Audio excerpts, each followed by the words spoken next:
بسم اللہ الرحمن الرحیم۔ السلام علیکم ورحمۃ اللہ وبرکاتہ۔ ناظرین گرامی، ریئل واقعات یوٹیوب چینل کی طرف سے آپ سب خواتین و ناظرین کو خوش آمدید۔ ناظرین گرامی، مرنے والے سے 5 فرشتوں کا خطاب۔ جناب نبی کریم صلی اللہ علیہ وسلم ارشاد فرماتے ہیں، جب انسان موت کے کشمکش میں ہوتا ہے تو اللہ تبارک و تعالی اس کے پاس 5 فرشتے مبعوث فرماتے ہیں۔ پہلا فرشتہ اس کے پاس اس وقت تک آتا ہے جب انسان کی روح اس کے حلق میں ہوتی ہے۔ یہ اس سے یوں مخاطب ہوتا ہے، اے انسان، تیرا طاقتور بدن کہاں ہے؟ اس کو آج کس نے کمزور کر دیا؟ تیری خوش بیان زبان کہاں ہے؟ آج اس کو کس نے خاموش کر دیا؟ تیرے گھر بار اور رشتے والے کہاں ہیں؟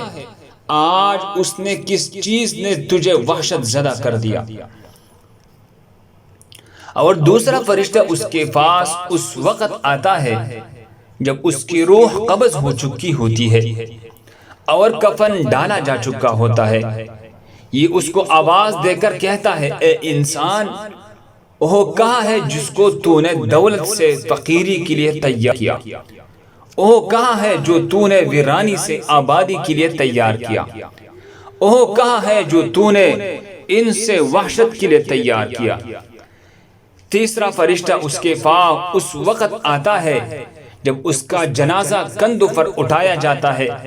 یہ اس کو پکار کر کہتا ہے، اے انسان، آج تو نے بہت دور کا سفر کرنا ہے۔ اتنا طویل سفر تو نے کبھی نہیں کیا۔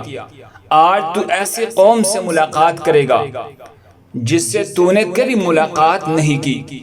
آج ایسے تنگ جگہ میں داخل ہوگا کہ اس سے زیادہ تنگ جگہ میں کبھی داخل نہیں ہوا۔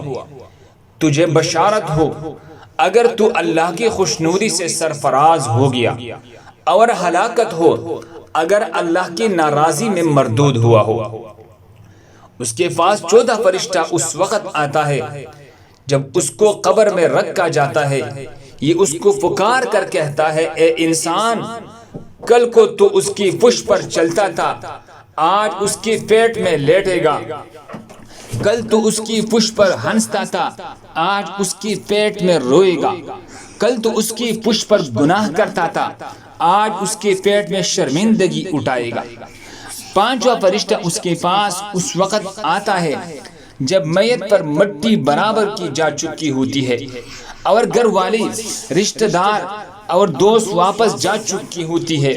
یہ پکار کر کہتا ہے، اے انسان، تجھے انہوں نے دفن کر دیا اور چھوڑ گئے۔